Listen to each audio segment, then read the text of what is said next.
مدينة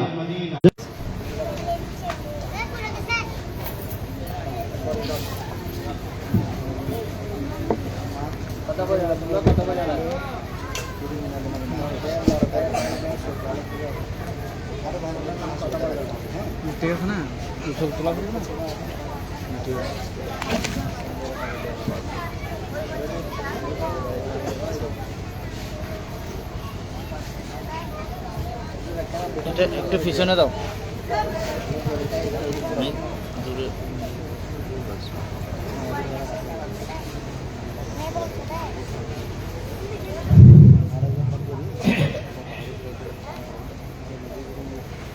أستغفر الله ربي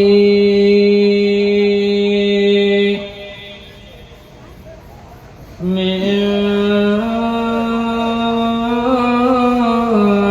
كل ذنب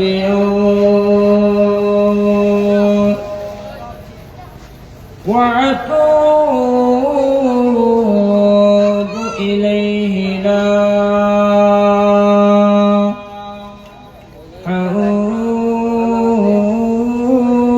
حول ولا قوة إلا بالله العلي العظيم. الحمد لله الحمد لله نحمده ونستعينه ونستغفره ونعوذ بالله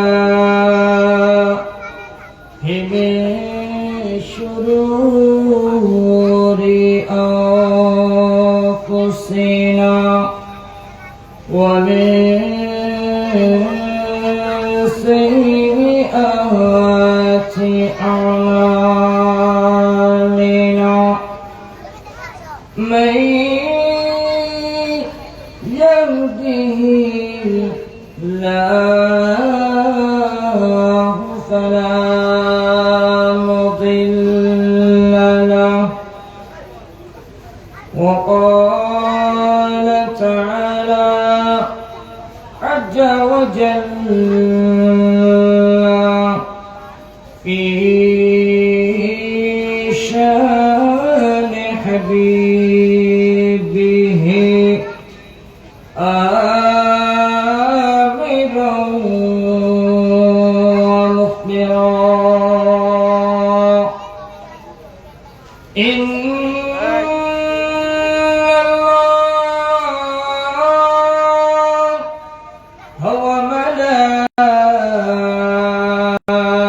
وملائكته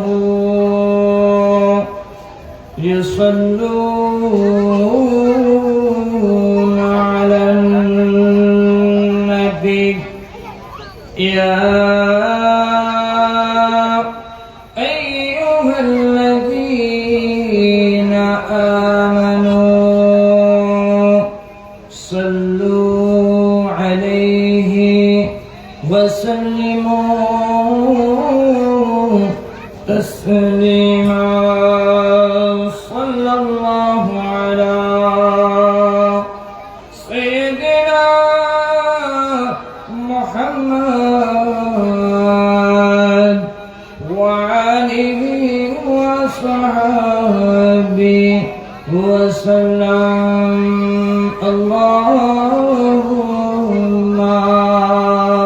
صل على سيدنا مولانا محمد وعلى آل سيدنا مولانا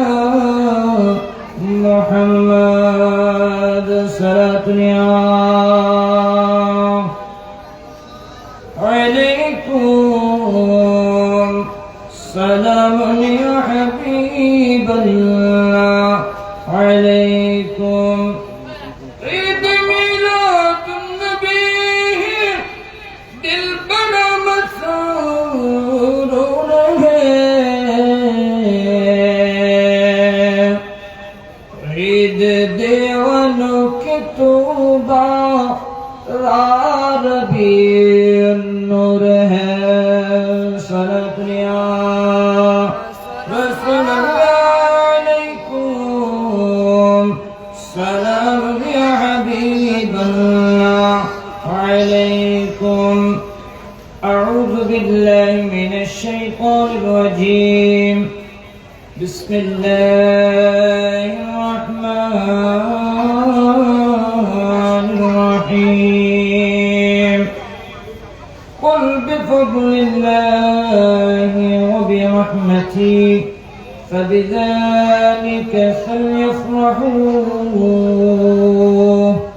وقال تعالى في القرآن المجيد وفرقان الحميد بسم الله الرحمن الرحيم يا آمنوا اتقوا الله وكونوا مع الصادقين صدق الله العظيم وصدق رسوله النبي الحبيب الكريم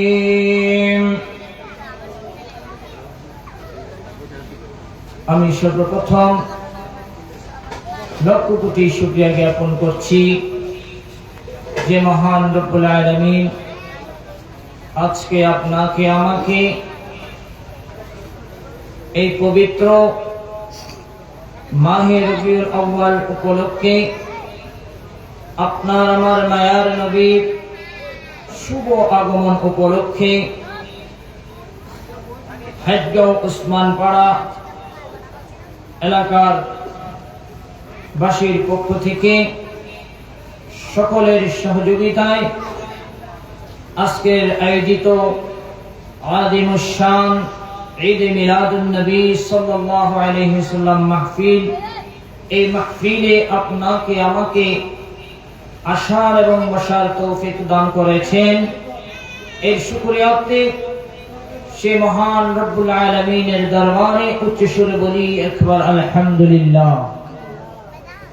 এবং এর সাথে সাথে লক্ষ কোটি সালাম ও দরুদ প্রেরণ করছি যিনি সর্বশ্রেষ্ঠ মহামানব, সকল নবী ও রাসূলদের সরদার, অন্ধকারের আলোর দিশারি, উম্মতের কান্ডারি নবী, আকা দু জাহান, হায়াতুন নবী, জিন্দা নবী, নূরানি নবী, শাফাআতুন নবী সাল্লাল্লাহু আলাইহি ওয়াসাল্লামের দরবারে সম্মানিত উপস্থিত, আজকের মাহফিলে যিনি মেহমান আলা হিসেবে উপস্থিত হবেন হযরতুল আল্লামা জনাব মাওলানা আবুল মকসুম মোহাম্মদ মুহতাসিম বিল্লাহ সুলতানপুরি মুর্তাজিলহুল আলী। আজকের মাহফিলে যিনি প্রধান আকর্ষণ হযরতুল আল্লামা জনাব মাওলানা মুফতি মোহাম্মদ জুনায়েদ সিদ্দিকী আত-তাহিরি সাহেব, প্রতিষ্ঠাতা পরিচালক শাহে মদিনা নুরানি হাফেজিয়া মাদ্রাসা কমপ্লেক্স, ডুমুরিয়া, পটুয়া, চট্টগ্রাম, পটুয়া, চাঁদপুর। এবং আজকের মাহফিলে আরো অসংখ্য উলামায়ে কেরামগণ উপস্থিত হয়েছেন। আমি আবারও সেই মহান রব্বুল আলামিনের দরবারে শুকরিয়া আদায় করছি, সকলে বলি আলহামদুলিল্লাহ। সম্মানিত হাজিরিন, আসলে আমি সংক্ষিপ্ত একটি বিষয় নিয়ে আলোচনা করার ইচ্ছে পোষণ করেছি, তো বেশি লম্বা করব না, যেহেতু আমাদের মাঝে ইতিমধ্যে প্রধান আকর্ষণ উপস্থিত হয়েছেন। ওনার বিশ্রাম যতক্ষণ থাকবে ততক্ষণ পর্যন্ত আমি আমার আলোচনা করব। তো চেষ্টা করব যে বিষয়ে আলোচনা করব সেই বিষয়টি অন্তত কোরআন ও হাদিসের আলোকে আপনাদেরকে উপস্থাপন করতে পারি, সেই তৌফিক যেন আল্লাহ দান করেন। সকলে বলুন আমিন। আমি যে বিষয়ে আলোচনা করব শান সাহাবা, অর্থাৎ সাহাবায়ে কেরামদের শান ও মান নিয়ে, অর্থাৎ সাহাবীদের মর্যাদা আমাদের কাছে এবং আল্লাহর কাছে এবং আল্লাহর রাসূলের কাছে কতটুকু মর্যাদাপূর্ণ সেই বিষয়ে, যেহেতু এই মাহফিলটি সরকার কায়নাত দু জাহানের নবী মুহাম্মদুর রাসূলুল্লাহ সাল্লাল্লাহু আলাইহি সাল্লামের শুভ আগমন উপলক্ষে, এর শুকরিয়াতে আমি খুতবায় একটি আয়াতে কারিমা তেলাওয়াত করেছি। এই আয়াতে কারিমার সংক্ষিপ্ত কিছু বলে আমার বিষয়ের মধ্যে আমি চলে যাব।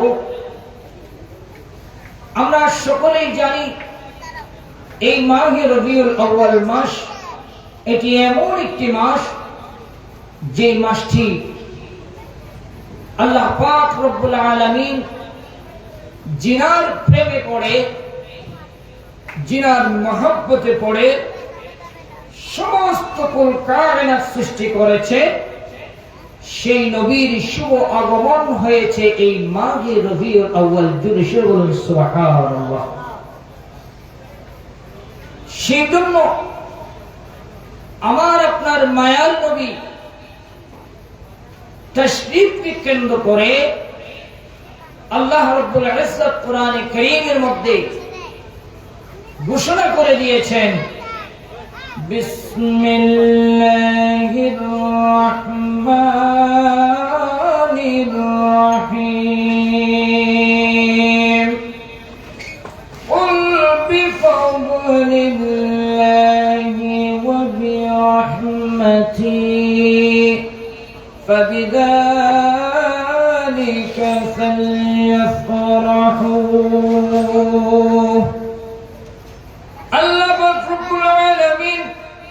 আপনার আমার মায়ার নবীকে বলছেন, ও আমার হাবিব, ও আমার হাবিব, আপনি আমার বান্দাদেরকে জানিয়ে দেন, আপনার উম্মতের নর-নারীদের জানিয়ে দেন, কুল বিফাদলিল্লাহি ওয়া বিরহমাতিহি, তারা যেন আমি রবের পক্ষ থেকে বিফাদলিল্লাহি যখন ফজল প্রাপ্ত হবে, ওয়া বিরহমাতিহি এবং রহমত প্রাপ্ত হবে, ফাবিযালিকা ফালইফরাহু, তারা যেন খুশি হয় এবং আনন্দ উল্লাস উদযাপন করে। সুবহানাল্লাহ। এই আয়াতে এই জন্য বলেছি, শুধুমাত্র আমার রাসূলের শুভ আগমনে শুকরিয়াতে আয়াতটা বলেছি, যেহেতু এই আয়াতের আলোচনা আজকে জুমার মধ্যে করেছি।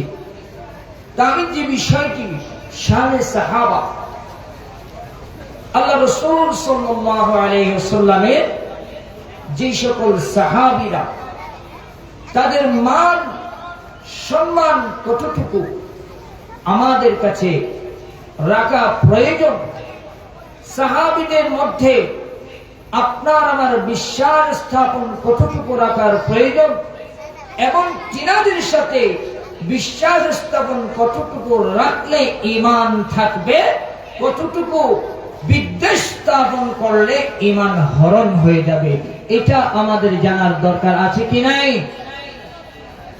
আমি না তো পড়বো না আজকে, শুধু বিষয়টা নিয়েই বলবো, কারণ যেহেতু আমাদের প্রধান আকর্ষণ ইতিমধ্যে চলে এসেছে। আল্লাহ রাব্বুল আলামিন কোরআন কারীমের মধ্যে ইরশাদ করেন, বিসমিল্লাহির রহমানির রহিম, ইয়া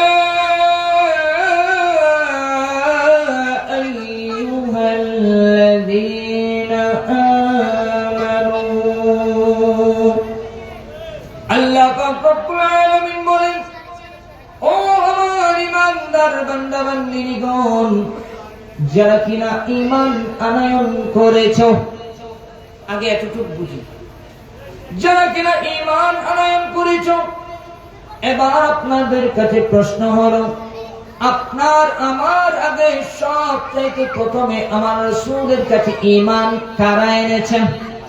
জুড়ে বলুন না, ঈমান কারা এনেছেন? সাহাবায়ে কিরামরা প্রথমে ঈমান এনেছেন, বলেন সুবহানাল্লাহ।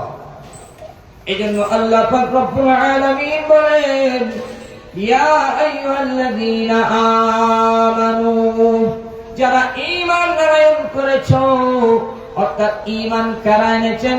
আমার রাসূলের উপর প্রথমে সাহাবায়ে কিরামগণ ঈমান এনেছেন, আমার রাসূলের প্রতি বিশ্বাস স্থাপন করেছেন, আমার রাসূলকে নিঃসন্দেহে প্রিয় নবী হিসেবে নিজের অন্তরে ধারণ করেছেন। সুবহানাল্লাহ।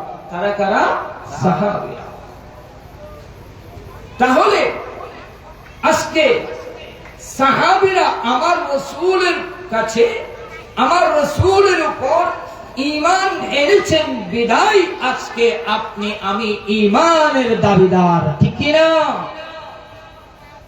যদি তখন আল্লাহ রাসূলের উপর সাহাবীরা যদি ঈমান আনয়ন না করত, জিনারা যদি ঈমান আনয়ন না করত, হযরত ওমর রাদিয়াল্লাহু তাআলা, হযরত আবু বকর সিদ্দিক রাদিয়াল্লাহু তাআলা, হযরত আলী রাদিয়াল্লাহু তাআলা, হযরত উসমান বিন নুরাইন রাদিয়াল্লাহু তাআলা, হযরত মুআবিয়া রাদিয়াল্লাহু তাআলা, এইভাবে যত সাহাবায়ে কিরাম রয়েছে, ওই সাহাবীরা যদি আমার রাসূলের উপর ঈমান আনয়ন না করত, আজকে আপনি আমি কেউ ঈমানদার দাবি করতে পারতাম না, ঠিক কি না? তাহলে আপনি আমি ঈমানদারের দাবিদার হওয়ার জন্য প্রধান উপকার হয়েছি কাদের মাধ্যমে? সাহাবীদের মাধ্যমে, ঠিক কিনা? ঈমানদার হওয়া এটা শিক্ষা দিয়েছেন কারা? আমাদেরকে শিখিয়েছেন কারা? সাহাবীরা, ঠিক কিনা? যেমন মনে করেন একজন ছোট্ট বাবু, যখন ছোট্ট বাবুকে যে আপনি যেভাবে শিখাবেন সেইভাবে শিখবে। বাবা যখন ধরে ধরে মসজিদে নিয়ে যায়, তার অভ্যস্ত হয়ে যায় মসজিদে গিয়ে নামাজ পড়তে, ঠিক কিনা? আর মা যখন রিমোট দিয়ে টিভি দেখতে থাকে, ওই সন্তান সবসময় রিমোট দিয়ে টিভি দেখার অভ্যস্ত হয়ে যায়, ঠিক কিনা? সুতরাং সাহাবায়ে কেরাম আমাদেরকে শিক্ষা দিয়েছেন কিভাবে ঈমান এনেছে, যার বদৌলতে, যার ওসিলায় আপনি আমি ঈমানদারের দাবিদার। সুবহানাল্লাহ। এবার আসুন ঈমান, ইয়া আইয়ুহাল্লাযীনা আমানু, এটা ব্যাখ্যা করতে গেলে আরো অনেক লম্বা হয়ে যাবে, আমি সংক্ষিপ্ত করব। ইয়া আইয়ুহাল্লাযীনা আমানু কুনু, ইয়া আইয়ুহাল্লাযীনা আমানু তাকুল্লাহ। আল্লাহ পাক রব্বুল আলামিন বলেন, ঈমান আনয়ন করার পরে আমি রবকে তোমরা ভয় করো। আমি রবকে তোমরা কি করো? ভয় করো। শুধু ঈমানদার হলে হবে না, ঈমান আনার পরে আল্লাহকে ভয় করা লাগবে। অর্থাৎ ঈমানদার হওয়ার জন্য পূর্ব শর্ত হলো আল্লাহকে ভয় করা লাগবে। বলেন সুবহানাল্লাহ। ঈমান আনলেন, আল্লাহকে ভয় করলেন না, ওই ঈমানের কোনো দাম আছে? ওই ঈমানের কোন ভ্যালু আছে? নাই। এজন্য আল্লাহ বলেন, ইয়া আইয়ুহাল্লাযীনা আমানু, হে আমার ঈমানদার বান্দা বান্দিগণ, ইত্তাকুল্লাহ, আমি রবকে ভয় করো, ওয়া কুনু মা'আস সাদিকিন, এবং কিয়ামত পর্যন্ত যত সম্প্রদায় আসবে তাদের প্রত্যেকের জন্য শিক্ষা দিলেন, তোমরা সত্যবাদীদের অন্তর্ভুক্ত হয়ে যাও। সুবহানাল্লাহ। ওয়া কুনু মা'আস সাদিকিন, কাদের সাথে অন্তর্ভুক্ত হতে বলেছেন? সাহাবীদের সাথে, সত্য সত্যবাদী যারা তাদের সাথে অন্তর্ভুক্ত হয়েছে। ওয়াকুনু মা'আস সাদিকিন, এখানে সাদিকিন বলা হয়েছে, সিদ্দিকিন বলা হয়েছে তাদেরকে যারা কিনা আমার রাসূল তাশরীফ আনার পরে আমার রাসূলের চলা চরিত্র দেখে আমার রাসূলের আদর্শে মুহাব্বত পড়ে ঈমান আনয়ন করেছে। যেই সকল সাহাবীরা ওই সকল সাহাবীদের অন্তর্ভুক্ত হতে বলেছেন, বলেন সুবহানাল্লাহ। এবার আসুন আল্লাহর নির্দেশ কি? এই আয়াতের মধ্যে আল্লাহর নির্দেশ আছে না? আছে কি নেই? আল্লাহর নির্দেশ হলো আমাদেরকে শিক্ষা দিলেন, ও আমার বান্দা বান্দিনীরা, তোমরা যারা ঈমান এনেছো আমি রবের উপর, আমার প্রেরিত রাসূলগণের উপর, ওয়াকুনু, তোমরা কি করো? আমাকে ভয় করো। ওয়াকুনু মা'আস সাদিকিন, এবং তোমরা কি করো? সিদ্দিকিনদের উপর, সত্যবাদীদের অনুসরণ করো, সত্যবাদীদের অন্তর্ভুক্ত হয়ে যাও, তাদেরকে মহব্বত করো, তাদেরকে ভালোবাসো। জুড়ে সুরে বলুন সুবহানাল্লাহ। আমার মূল ফাউন্ডেশন হলো আমরা ঈমানের দাবিদার হওয়ার মূল উৎস কারা? জোরে বলেন না, মূল উৎস কারা? সাহাবীরা। সাহাবীরা ঈমান এনেছেন বিদায় তাদের থেকে আমরা শিক্ষা নিলাম আমার রাসূলের উপর ঈমান আনা লাগবে, না হলে কোনো উপায় নাই। এবার আসুন আল্লাহ রাসূল সাল্লাল্লাহু আলাইহি ওয়াসাল্লামের সাহাবী, তাদের উপর আমাদের আত্মবিশ্বাস রাখতে হবে। এই জন্য ওয়াকুনু মা'আস সাদিকিন, আল্লাহ তাআলা তাদেরকে উপাধি দিয়েছেন ওয়াকুনু মা'আস সাদিকিন সিদ্দিকিন, তাদেরকে সত্যবাদী উপাধি দিলেন কে? উপাধি কে দিয়েছেন? আমি দিয়েছি না আল্লাহ দিয়েছে? আল আমিন উপাধি কে দিয়েছেন? আমার রাসূলকে আল্লাহর পক্ষ থেকে দেওয়া হয়েছে, ঠিক কিনা? কারণ আমার রাসূলকে সমস্ত কাফের, মুশরিক, ইহুদি, নাসারা সবাই বিশ্বাস করত। ওই জন্য আমার রাসূলের একটি উপাধি হলো আল আমিন। জুড়ে সে বলুন সুবহানাল্লাহ। ঠিক সেইরূপ সাহাবারাও আমার রাসূলকে কোনো সন্দেহ ছাড়া নির্দ্বিধায় তাদের জান মাল দিয়ে আমার রাসূলকে উৎসর্গ করে দিয়েছেন, তাদের জীবন। সুবহানাল্লাহ। তাদের জীবন উৎসর্গ করে দিয়েছেন একমাত্র আমার রাসূলের জন্য, ঠিক কিনা? এবার আসুন, এই জন্য আমাদেরকে সাহাবীদের ব্যাপারে সতর্ক থাকা লাগবে। সাহাবীদের ব্যাপারে কি থাকতে হবে? সতর্ক থাকা লাগবে। এবার আসুন আমার রাসূল কি বলছেন। قال رسول الله صلى الله عليه وسلم, আমি হাদিসের ইবারত করছি না কারণ লম্বা হয়ে যাবে। আল্লাহ রাসূল সাল্লাল্লাহু আলাইহি ওয়াসাল্লাম তিরমিজি শরীফের মধ্যে আল্লাহ রাসূল সাহাবীদের ব্যাপারে বললেন, ও আমার উম্মতের নরনারীরা, তোমরা জেনে রাখো, শুনে রাখো, যারা কিনা আমি রাসূলের সাথে ছিল, যারা কিনা আমি রাসূলের সাথে ছিল, পাশে ছিল, সুখে ছিল, দুঃখে ছিল, আমার সব সময় আমার যে সকল সাহাবীরা ছিল, খবরদার খবরদার, আমার ওই সকল সাহাবীদের ব্যাপারে তোমরা কখনো আঙুল তুলে কথা বলবা না। সুবহানাল্লাহ। আঙুল তুলে কথা বলবা না, তার মানে কি? তাদের কোনো দোষ ত্রুটি ধরা যাবে, তাদের কোন দুষ্টুটি বিদ্রোহ করা যাবে না। এই বিষয়টা আল্লাহ রাসূল সাল্লাল্লাহু আলাইহি ওয়াসাল্লামের মুজিজা কয়টা একটু বলেন তো, বলতে পারবেন? হযরত ইসমাঈল আলাইহিস সালাতু ওয়াস সালামের মুজিজা, হযরত ইব্রাহিম আলাইহিস সালাতু ওয়াস সালামের মুজিজা, হযরত মুসা আলাইহিস সালাতু ওয়াস সালামের মুজিজা।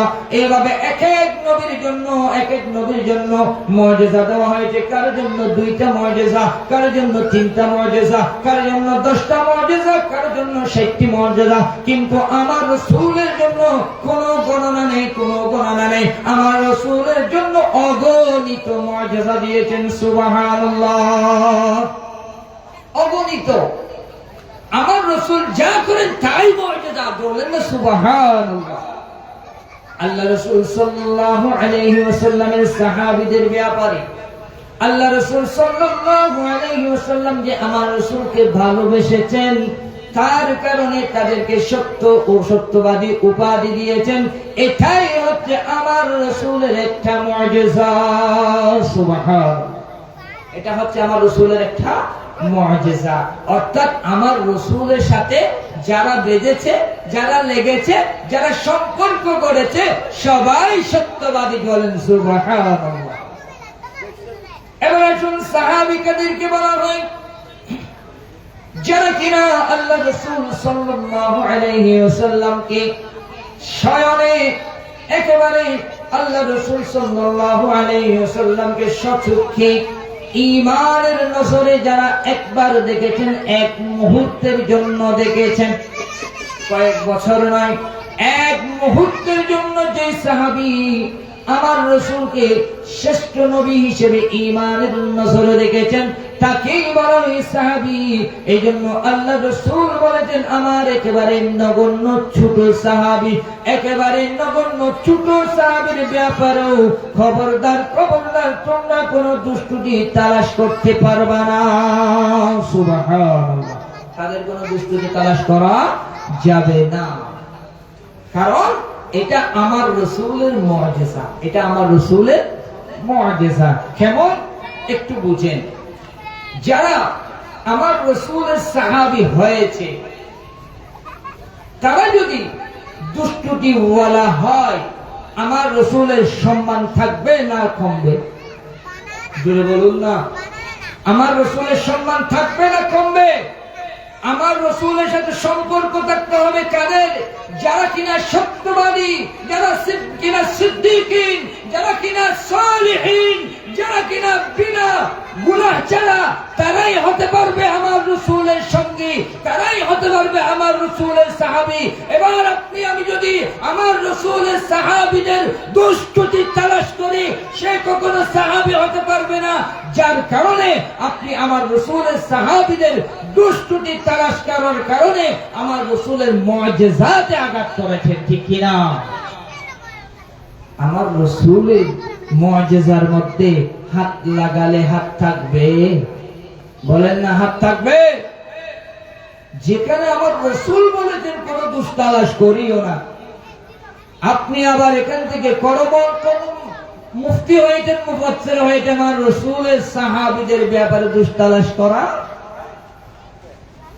আমার রাসূলের সাহাবীদের ব্যাপারে কোনো দুষ্ট তালাশ করা যাবে না। এটাই হচ্ছে সাহাবীদের শান মান। সুবহানাল্লাহ।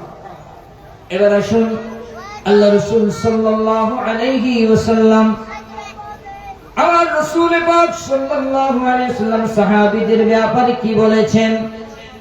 ও আমার উম্মতের নর-নারীরা, তোমরা জেনে রাখো, শুনে রাখো, তোমরা যারা আমি রাসূলকে মহব্বত করো, ভালোবাসো, যেভাবে আল্লাহ বলেছেন কুল ইন কুনতুম তুহিব্বুনাল্লাহ ফাত্তাবিউনি ইউহিব্বুকুমুল্লাহ।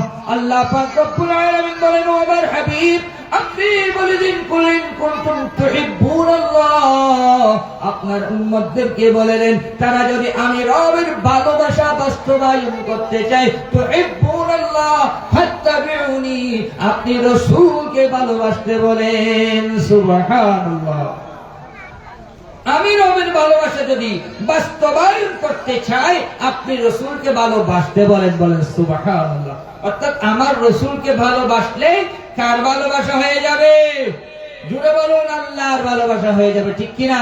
এই কথা কে বলেছেন? আল্লাহ বলেছেন। ঠিক তদ্রূপ আমার রাসূল বলতেছেন, ও আমার উম্মতের নর-নারীরা, তোমরা জেনে রাখো, শুনে রাখো, আমি রাসূলকে যদি তোমরা মহব্বত করো, আমি রাসূলকে যদি ভালোবাসতে চাও, তোমরা তো আমি রাসূলকে যারা দেখতে পাবা না, তোমরা আমার সাহাবীদেরকে ভালোবাসো। জোরে সুরে বলুন সুবহানাল্লাহ। আমার সাহাবীদেরকে তোমরা ভালোবাসবা, আমি রাসূলের ভালোবাসা হয়ে যাবে। আমি রাসূলের ভালোবাসা হয়ে যাওয়া মানে আল্লাহ তোমার উপরে খুশি হয়ে গেল।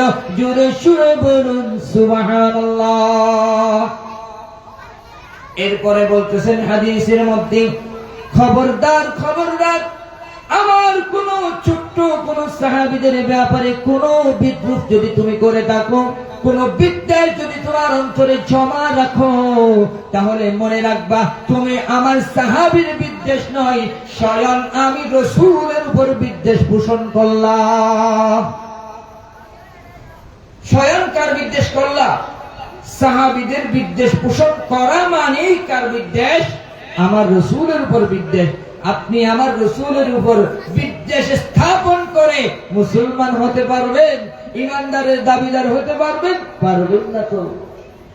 এবার আসুন ইমানের কিছু শাখার কথা বলি, তাহলেই বুঝতে পারবে সাহাবীদের কথা জানা। ইমানের যে শাখাগুলো, চারটা বড় বড় শাখা রয়েছে, যে শাখার কারণে ইমানের গাছটা মজবুত থাকবে। গাছের কিছু শিকড় থাকে, আছে কি নাই? আছে। ওই শিকড় গুলো কিছু ছোট ছোট আছে, অগণিত কিছু শিকড় থাকে, সেগুলো না থাকলে কোনো সমস্যা হয় না। কিন্তু চারটা পাঁচটা এমন মজবুত শিকড় থাকে, যে শিকড়টা এখান থেকে আপনার ফজর ফুল পর্যন্ত চলে গেছে। ওই রকম লম্বা শিকড় যে গাছগুলো, সেই গাছটা শহরে তুফানের মধ্যেও পড়ে না। ওই জন্য ইমানের কিছু মজবুত শাখা রয়েছে, তার মধ্যে একটা শাখা হলো সাহাবায়ে কেরাম। বলেন সুবহানাল্লাহ। 2 নম্বর শাখা হলো ইমানের, 2 নম্বর শাখা হলো আল্লাহ রাসূলের আহলে বাইত। জোরে সুরে বলুন সুবহানাল্লাহ। ইমানের একটা শাখা কি মনে রাখবেন? কয়টা শাখা বললাম? মজবুত কয়টা শাখা? 4টা শাখা। শিকড় আর কি, এই শিকড় না থাকলে আপনার ইমান নড়বড় হয়ে যাবে, আপনার ইমান বাতাসের মধ্যে ছুটে যাবে, 5 টাকার উপর বেচা হয়ে যাবে, ঠিক কিনা? আপনার ইমান 5 টাকার উপর কি হয়ে যাবে? বিক্রি হয়ে যাবে। এই 4টা শিকড় যদি আপনার মজবুত থাকে, আপনার ইমান পুরো পৃথিবী, কেন এই পৃথিবীর মতো 10টা পৃথিবীও যদি আপনাকে উপহার করা হয়, ইমান বিক্রি করবেন না, ঠিক কিনা? ইমানের একটা শিকড় হলো সাহাবায়ে কেরাম, অর্থাৎ সাহাবীদেরকে ভালোবাসার মাধ্যমে অন্তরে স্থাপন করা লাগবে। 2 নম্বর ইমানের শাখা হলো আল্লাহ রাসূল সাল্লাল্লাহু আলাইহি ওয়াসাল্লাম এর আহলে বাইত। সুবহানাল্লাহ। এই আহলে বাইত সম্পর্কে আল্লাহ পাক রব্বুল আলামিন আমার রাসূলকে আদর করে শিখিয়ে দিচ্ছেন, ও আমার হাবিব, ও আমার হাবিব, আপনি আপনার সাহাবীদেরকে বলে দেন, সমস্ত বিশ্ববাসীদেরকে বলে দেন, আমি রাসূল তোমাদের জন্য যা কিছু করেছি, দ্বীন ইসলামের জন্য যা কিছু আমি তোমাদের জন্য করেছি, উহুদ ময়দানে যুদ্ধ করেছি, দন্দান মুবারক শহীদ করেছি, আমার দেহ মুবারক থেকে রক্ত মুবারক পর্যন্ত যুদ্ধের ময়দানে স্থাপন করেছি, সব কিছুর বিনিময় আমি তোমাদের কাছে কিছুই চাই না, কিছুই চাই না। একটা জিনিস চাই, সেটা হলো আমার আহলে বাইতের ভালোবাসা। বলেন সুবহানাল্লাহ। তোমাদের জন্য এত কষ্ট করার পরে মায়ের পেটের মধ্যে উম্মতি উম্মতি বলে কেঁদেছি, রুহু জগতের মধ্যে উম্মতি উম্মতি বলে কেঁদেছি, নূরে মুহাম্মদী যখন ছিলাম তখনই উম্মতি উম্মতি বলে কেঁদেছি। এখন বর্তমান মদিনাতুল মুনাওয়ারার রওজা মুবারকের মধ্যে উম্মতি উম্মতি বলে কেঁদেছি, কিয়ামত পর্যন্ত উম্মতি উম্মতি বলে কেঁদে যাব। ও আমার উম্মতের নরনারীরা, ওই সকল কিছুর বিষয়ে, ওই সকল কিছুর বিনিময় তোমাদের কাছে আমি কিছু চাই না, ওগুলোর বদলা আমি কিছু চাই না। একটা জিনিস চাই, সেটা হলো আমার আহলে বাইতের ভালোবাসা। সুবহানাল্লাহ। সেটা কি? আহলে বাইতের ভালোবাসা। তাহলে ইমানের শাখা কয়টা হয়েছেন? কয়টা হয়েছে? একটু বড় করে বলুন না, কয়টা হয়েছেন? 2টা। প্রথম নম্বর শাখা কোনটা? সাহাবীরা। প্রথম শাখা কোনটা? সাহাবীরা। অর্থাৎ সাহাবীদেরকে কি করতে হবে? ভালোবাসা রাখতে হবে। সাহাবীদের ব্যাপারে কোনো বিদ্বেষ রাখা যাবে না, তাদের কোনো দুস্তুতি তালাশ করা যাবে না। এটা হচ্ছে প্রথম শাখা। 2 নম্বর শাখা হলো আমার রাসূলের আহলে বাইত, আমার রাসূলের আহলে বাইত, তাদেরকে ভালোবাসতে হবে। 3 নম্বর হলো আমার রাসূলের উপর ঈমান স্থাপন করা, বিশ্বাস স্থাপন করা। 4 নম্বর হলো মহান রব্বুল ইজ্জতের সকল কিছুর বিষয় ঈমান আনয়ন করা। এটার নাম হচ্ছে প্রকৃত মুমিন মুসলমান। বলেন সুবহানাল্লাহ। এবার আসুন সাহাবী এবং আহলে বাইত, কেউ যদি সাহাবীকে ভালোবাসার জন্য আহলে বাইতের দোষ তালাশ করে, আবার কেউ যদি আহলে বাইতের ভালোবাসার জন্য সাহাবীদের দোষ তালাশ করে, এটা হবে সবচাইতে বড় বোকামি, ঠিক কিনা? এটার একটা উদাহরণ দেই, কি বলেন? এই উদাহরণ দিয়েই আমি শেষ করব। আমাদের সমাজের মধ্যে এই যে আদরের স্ত্রী বলে, ওগো আচ্ছা সত্য করি বলো তো, তোমার কাছে আমি প্রিয় নাকি তোমার মা প্রিয়? এরকম প্রশ্ন করে কি করে না? অনেক মা বোনেরা স্বামীকে এইরকম প্রশ্ন করে থাকে। প্রাণের স্ত্রী প্রশ্ন করলো, ওগো স্বামী, আমার কাছে আমি তোমার কাছে সবচাইতে আমি প্রিয় নাকি তোমার কাছে তোমার মা সবচাইতে প্রিয়? আজকে তোমাকে বলতেই হবে। আবার মা বলেন, ও আমার সন্তান, তোকে 10 মাস 10 দিন কষ্ট করেছি, 10 মাস 10 দিন পেটে ধারণ করেছি, আজকে নতুন বউ নিয়ে এসেছি, আজকে তোর বউয়ের কাছে আমি মা তোর কাছে সবচাইতে প্রিয় নাকি তোর নতুন বউ প্রিয়? এরকম প্রশ্ন করে কি করে না? অর্থাৎ মা ছেলেকে প্রশ্ন করে, তোর কাছে তোর স্ত্রী বেশি প্রিয় নাকি আমি মা বেশি প্রিয়? আবার স্ত্রী প্রশ্ন করে, তোমার কাছে আমি প্রিয় নাকি তোমার মা প্রিয়? ওই ছেলে যদি বোকা হয় তাহলে সেই কি করবে? উত্তর দিতে সক্ষম হবে না। হয়তো মা হারাবে, না হয় স্ত্রী হারাবে, ঠিক কিনা? হয়তো মা হারাবে, না হয় স্ত্রী হারাবে। ঠিক তো দুরু আহলে বাইতের ভালোবাসার জন্য সাহাবীদের দোষ তালাশ করা যাবে না, সাহাবীদের ভালোবাসার জন্য আহলে বাইতের দোষ তালাশ করা যাবে না। যদি বুখামি করেন সাহাবী হারাবেন, না হয় আহলে বাইত হারাবেন, ঠিক কিনা? আমরা আহলে বাইতকেও হারাতে চাই না, আমরা আল্লাহর রাসূলের সাহাবীকেও হারাতে চাই না। যদি ওই ছেলেটি চালাক হয়ে, তার উত্তরটা কেমন হবে?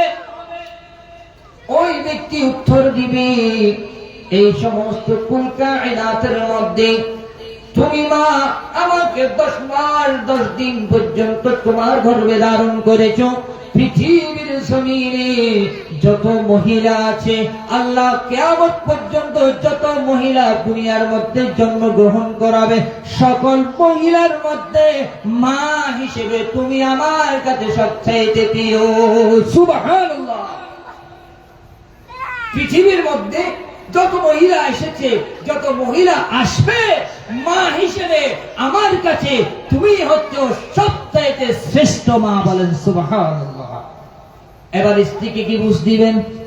স্ত্রীকে বলবেন, তোমার সাথে আমি বিবাহ বন্ধনে আবদ্ধ হয়েছি, আমার কাছে পৃথিবীর মধ্যে যত স্ত্রী রয়েছে, সকল স্ত্রীরা, সকল সুন্দরী রমণীরা, সকল কিছু যত সুন্দরী রমণা আসুক না কেন, সব কিছু আমার কাছে তোমার মতো কোনো তুলনা নেই। তুমি হচ্ছ আমার কাছে সবচাইতে স্ত্রী হিসেবে প্রিয় স্ত্রী।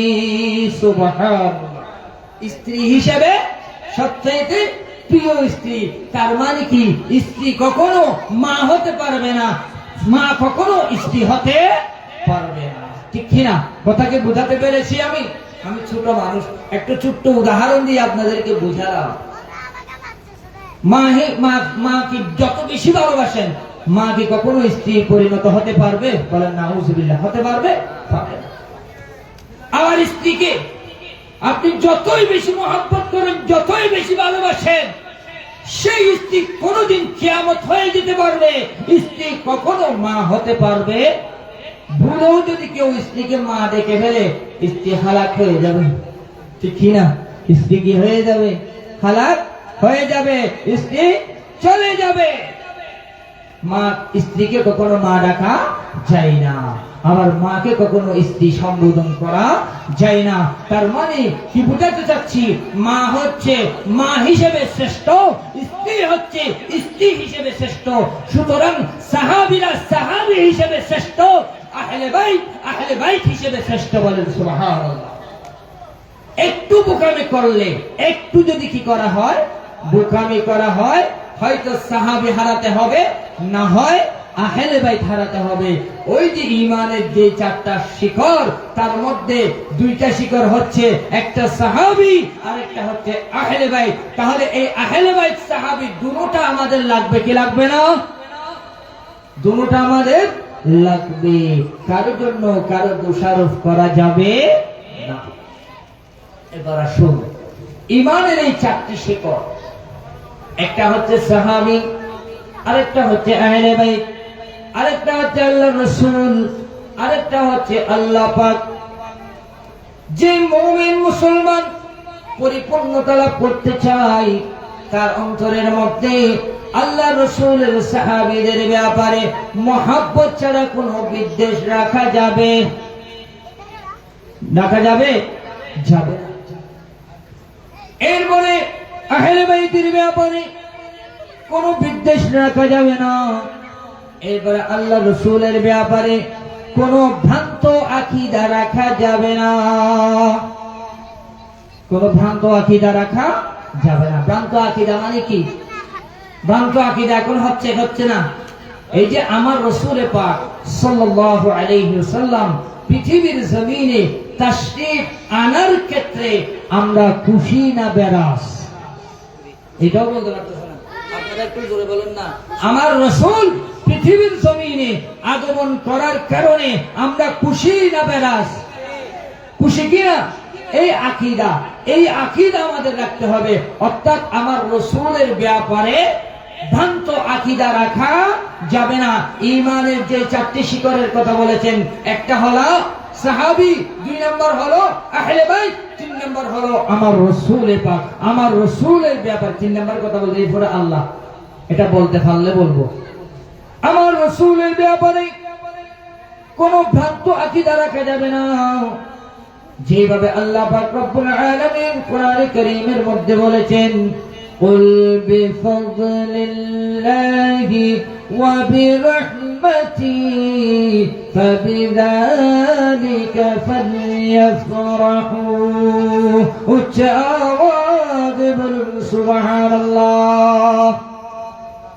আমার রাসূলের ব্যাপারে কেমন আকীদা রাখা আমাদের প্রয়োজন, কেমন আকীদা রাখলে পরে আমাদের ঈমান মজবুত থাকবে, এটা জানার প্রয়োজন আছে কি নাই? আল্লাহ পাক রব্বুল আলামিন বলেন, কুল বিফাদলিল্লাহ, ও আমার হাবিব আপনি বলে দেন আমার বান্দা বান্দিনীদেরকে আমি রবের পক্ষ থেকে ফজল প্রাপ্ত যারা হবে, ওয়া বিরহমাতিহি, এবং আমি রবের পক্ষ থেকে রহমত প্রাপ্ত যারা হবে, ফাবিযালিকা ফালইফরাহু, তারা যেন আনন্দ উল্লাস উদযাপন করে। সুবহানাল্লাহ। এখানে হযরত আব্বাস রাদিয়াল্লাহু তাআলা এই আয়াতের তাফসীর করতেছেন। তাফসীর তো অনেকেই করছে না? তাফসীর অনেকেই করছে না? অনেকেই করেছে। এই নবী এসে দিয়েছে, এবার আবার একটা খুশি দিয়ে কি ওইরকম তাফসীর করা যায়, এরকম কতগুলো আছে না? আছে কি নেই? নবীরই মুসা আলাইহিস সালাম, আদম আলাইহিস সালাম, ঈসা আলাইহিস সালাম, তারা নবীরই। এইরকম আকীদা রাখলে ঈমান থাকবে? ঈমান থাকবে না। আল্লাহর পক্ষ থেকে নির্দেশ দেওয়া হয়েছে, আল্লাহর পক্ষ থেকে বলা হয়েছে, কুল বিফাদলিল্লাহি ওয়া বিরহমাতিহি ফাবিযালিকা ইয়াফরাহু। ও আমার হাবিব, আমার বান্দাদেরকে আপনি বলে দেন তারা যখন ফসল প্রাপ্ত হবে, অর্থাৎ আমি রবের পক্ষ থেকে। এখানে হযরত আব্বাস রাদিয়াল্লাহু তাআলা তাফসীর করতেছেন, এখানে ফসল বলতে বলা হয়েছে আল্লাহর পক্ষ থেকে যে জ্ঞান দান করা হয়েছে। বলেন সুবহানাল্লাহ। আল্লাহর পক্ষ থেকে যে ইলম, যে জ্ঞান দান করা হয়েছে, ওই জ্ঞান পেয়ে, ওই ইলম পেয়ে তারা যেন আনন্দিত হয়, তারা যেন খুশি হয়ে যায়। ওয়া বিরহমাতি, এবং তারা যেন আমার রহমত প্রাপ্ত হবে, সেই রহমত পেয়ে তারা যেন আনন্দিত হয়, তারা যেন খুশি হয়ে যায়। সুবহানাল্লাহ। হযরত আব্বাস রাদিয়াল্লাহু তাআলা এই আয়াতের তাফসীর করতে গিয়ে ওয়া বিরহমাতি, রহমত যে আমার রাসূল, সেটার দলিল আবার কোরআন দিয়ে দিচ্ছেন। জোরে সোরে বলুন না সুবহানাল্লাহ। কোরআন দিয়ে কি দিচ্ছেন? আমার রসুল যে এই রহমত, কোন রহমতের কথা বলেছেন? আমার নবীর কথা বলেছেন, ঠিক কিনা? আমার নবীর কথা বলেছেন, এটার একটা দলিল দেওয়া লাগবে না? লাগবে কি লাগবে না? এটার দলিল দিচ্ছেন হযরত আব্বাস রাদিয়াল্লাহু তাআলা বলেন, আল্লাহ পাক রব্বুল আলামিন যেহেতু কোরআনে কারীমের মধ্যে ইরশাদ করেছেন, বিসমিল্লাহির রাহমানির রাহিম, ওয়া মা আরসালনাকা ইল্লা রাহমাতাল লিল আলামিন। উচ্চাওয়াজ বলুন সুবহানাল্লাহ। नारे तकबीर, नारे रिसालत, नारे गौसिया, ताजदारे मदीना, जश्न मिलादे मुस्तफा। मरहबा मरहबा। সম্মানিত উপস্থিতি, ইতিমধ্যে আমাদের মেহফিল আগমন করে আজকের মেহফিলকে রওনা করেছেন। আজকের মেহফিলের সম্মানিত প্রধান আকর্ষণ, যার আলোচনা শোনার জন্য আমরা অধীর আগ্রহ নিয়ে অপেক্ষা করছিলাম, শাহে মদিনা নুরানি হাফিজিয়া মাদ্রাসা কমপ্লেক্স, ডুমুরিয়া, কচুয়া, চাঁদপুরের সম্মানিত প্রতিষ্ঠাতা পরিচালক, সুন্নতির অতন্দ্র প্রহরী হযরতুল আল্লামা জনাবে মাওলানা মুফতি মোহাম্মদ জুনাইদ সিদ্দিকী আত-তাহরি মাদাজিলুল আলী হুজুরকে আমি মাহফিল কমিটির পক্ষ থেকে আসন অলঙ্কৃত করার জন্য বিনীতভাবে অনুরোধ জানাচ্ছি। এ পর্যায়ে আজকের মেহফিলের সম্মানিত সভাপতি, আপনাদের অত্র মসজিদের সম্মানিত খতিব হুজুরের অসমাপ্ত বক্তব্য সংক্ষিপ্ত পরিসরে শেষ করার জন্য বিনীতভাবে অনুরোধ জানাচ্ছি।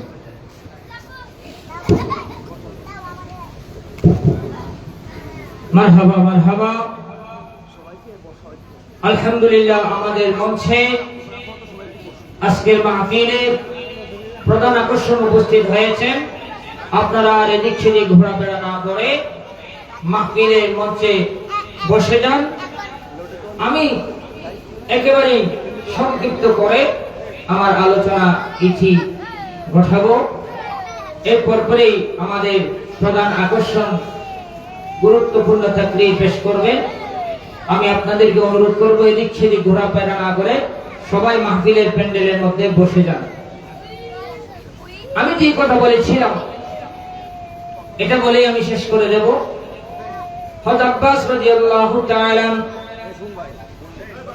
আল্লাহ পাক রব্বুল আলামিন বলেন, ওয়া মা আরসালনাকা ইল্লা রাহমাতাল লিল আলামিন।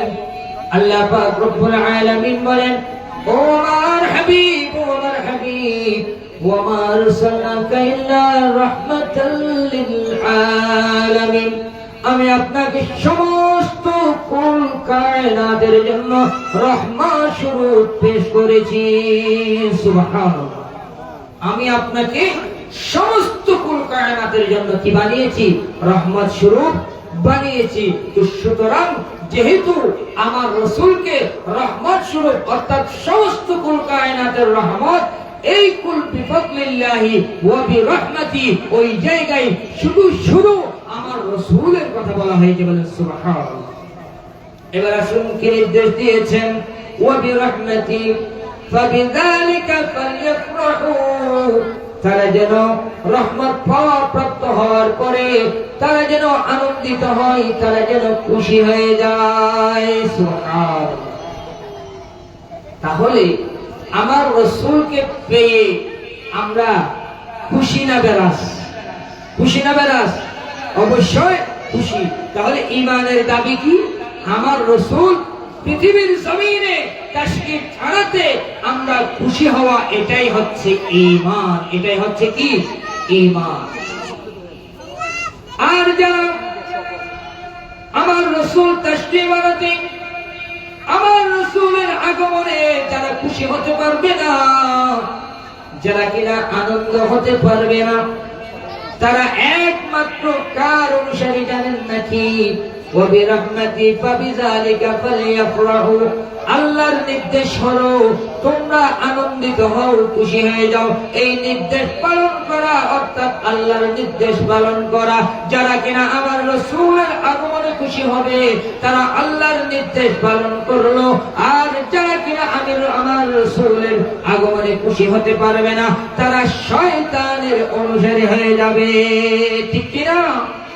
শয়তান চারটা বিষয়ে ক্রন্দন করেছিল। আমি চারটার কথা বলবো না, শুধু একটা, কারণ চারটার কথা বললে লম্বা হয়ে যাবে। একটা বিষয়ে শয়তান কি করেছিল? ক্রন্দন করেছিল, কেঁদেছিলেন। তার মধ্যে একটা হলো আমার রাসূল পাক সাল্লাল্লাহু আলাইহি ওয়াসাল্লাম যেই দিন পৃথিবীর জমিনকে আলোকিত করেছে, তাশরীফ এনেছেন, সেই দিন শয়তান ক্রন্দন করেছেন, ঠিক কিনা? তাহলে শয়তান কেঁদেছিলেন কিসের জন্য? কি বলেন না, কিসের জন্য কেঁদেছেন? আমার রাসূল আগমনের জন্য। আমার রাসূল আগমন হয়েছে, ওই জন্য শয়তান কেঁদেছিলেন। এখন যারা এই যুগে জাহেলে মুরাক্কাব, যারা আমার রাসূলের আগমনে খুশি হতে পারবে না, তারা কার অনুসারী? একমাত্র শয়তানের অনুসারী, ঠিক কিনা? আমরা শয়তানের অনুসারী হতে চাই না, আল্লাহর নির্দেশ পালন করতে চাই। আল্লাহর নির্দেশ পালন করে আমার রাসূলকে মহব্বত করে প্রকৃত মুমিন সুন্নি মুসলমান হয়ে দুনিয়া থেকে যেতে চাই। আল্লাহ পাক আমাদেরকে সেইভাবে মুমিন সুন্নি মুসলমান হয়ে কালেমার মাধ্যমে, ঈমানের মাধ্যমে এই পৃথিবী যতদিন থাকবো বেঁচে থাকার তৌফিক দান করুন। বলুন আমিন। ওয়া আখিরু দাওয়ানা আনিল হামদুলিল্লাহি রাব্বিল আলামিন।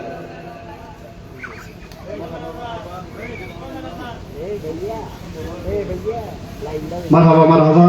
এতক্ষণ পর্যন্ত অতি চমৎকার আজমতে রাসূলের উপর আলোচনা করছিলেন আপনাদের মেহফিলের সম্মানিত সভাপতি, আপনাদের মসজিদের সম্মানিত খতিব হাফেজ মাওলানা মোহাম্মদ কুতুবউদ্দিন আল কাদের হুজুর মাদাজিল ওয়াল আলী। তো আমরা সরাসরি মেহফিলের আলোচনা শোনার জন্য প্রধান আকর্ষণের দিকে চলে যাব। আমি অনুরোধ করবো আপনারা যারা চেয়ার নিয়ে বসছেন, আসলে মাহফিলের সৌন্দর্যটা সুন্দর লাগতেছে না, বিশেষ করে মাহফিল কমিটি যারা আয়োজন করেছেন, আপনারাই যদি মাহফিলে না বসেন তাহলে মাহফিলের পরিপূর্ণতা পায় না। আমি অনুরোধ করবো প্রত্যেকটা দিন যেহেতু মাহফিল হবে না, এই মাহফিলের ইজ্জত আজমত সম্মান রক্ষা করা আমাদের ইমানি দায়িত্ব। আপনারা ঘোরাতে